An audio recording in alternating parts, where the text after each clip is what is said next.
Hello, welcome back to Season 2, Episode 12 of the Amber Wave Show. This week we look back at our latest match as we played Heacham in the Thurlow Nunn Premier Division, the 9th tier of English football. There you go, DJ.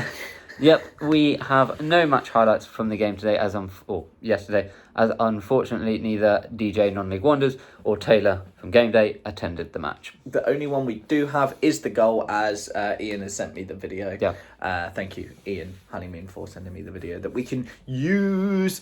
The game kicked off on a sunny afternoon. Bloaters kick off. The Bloaters did lose possession pretty quickly, and on the break for Heacham, it did lead to the first shot. The shot was off target in the first 2 minutes. They let us know they were there. Yep, and after the first 10 minutes, both sides had a few chances either end, but nothing really clear-cut.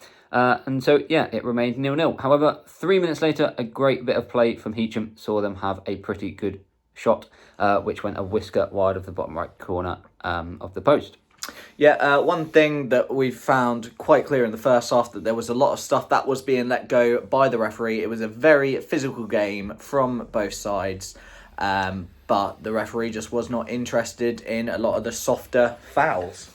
Yep, and on the 29th minute, the best chance of the game so far came the way of Heacham. After a bit of a melee in the box, Heacham managed to get a good shot away, to which Brandon Ling pulled off an unbelievable save for the Bloaters and pushed it away. It was an instinctive save, and that's why he is our number one.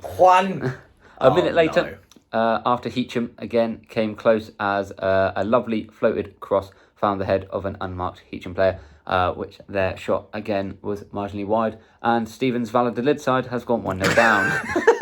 We're watching the Valladolid game as we're recording this, and it's not good. I just heard the own it, and I was like, yeah, on the 34th minute, we thought we broke the deadlock. It was a great through ball, found a Bloaters player. We ran past the defender and smashed it past the goalkeeper. Now, after a minute of celebrating for the Bloaters and after a minute of the Heacham players shouting at the linesman very slowly put his flag up for offside. It was bizarre to say the least.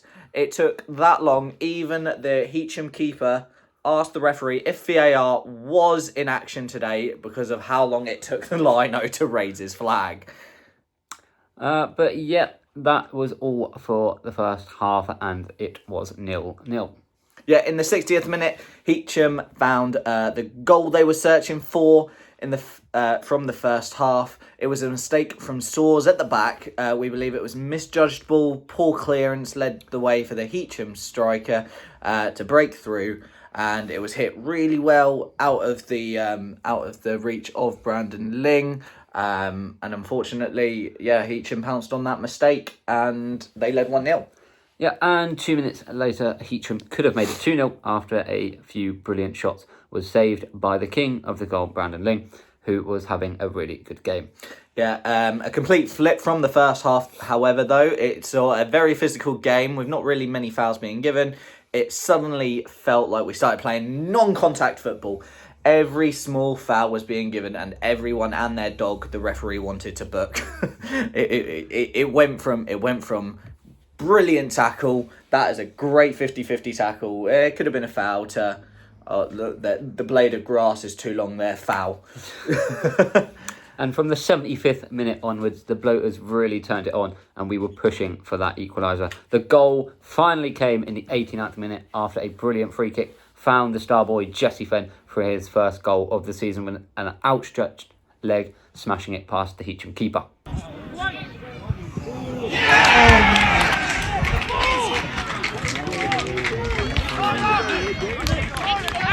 Yeah, I think it was his first, wasn't it? I'm sure it's his first. I believe it is his first, yeah.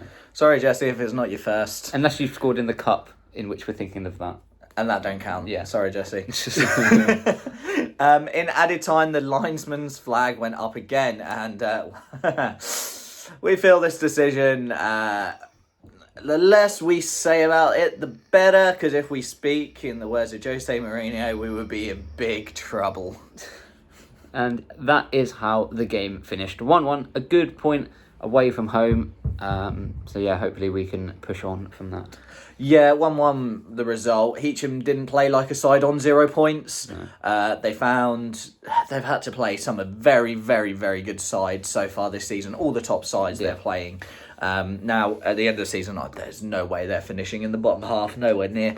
Although it is worth saying it is a great club. The players conduct themselves like top class.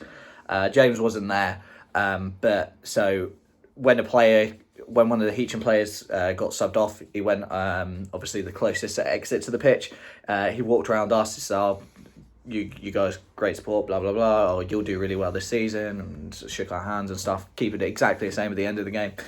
So top class, really friendly players and club, to be fair.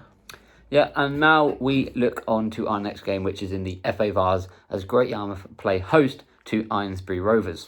Yeah, Eynesbury apply their trade in the United Counties Premier Division South, which is the same tier as the Bloaters, just a parallel division.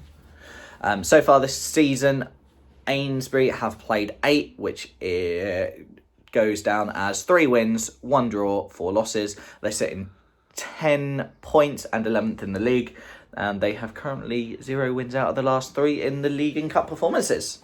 And the mighty Bloaters currently sit 5th in the league with a considerable less amount of games played, with 2 to 4 games in hand of the other teams around them. And in the league with 7 games played, 5 wins, 1 draw, 1 loss, which I think is very impressive start to the season. Yeah, especially coming up from last season, and it does almost feel like we've just carried on from where we left off last Carried season. on that momentum.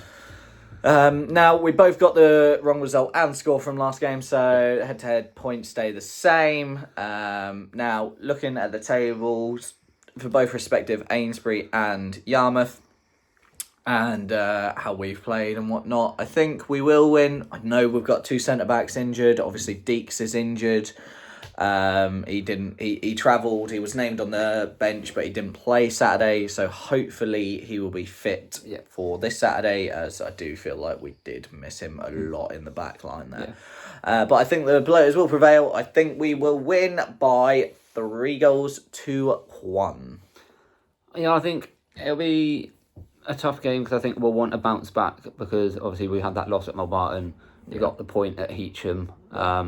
You could look at it saying, like, we could have won that game at Heacham, or in a way we could have nearly lost that game at Heacham. So you could look at it both ways. But I think we'll want to bounce back. I know it's the cup, but we'll want to progress in that, because we're obviously out of the FA Cup now. So we'll want to try and go as far as we can in this cup. We'll want to get that momentum back up. So I'm going to go with a 4-1 win. 4-1. Not 9-0. Nah, not 9-0. 4-1. 4-1, and what did I say? I forgot. You said 3-1. 3-1. But yeah, that is all for this week's episode. So we hope you enjoyed. And as always, up the Bloaters. Up the Bloaters. Oh, we did it right. Let's do it again. 3, 2, 1. Up the Bloaters.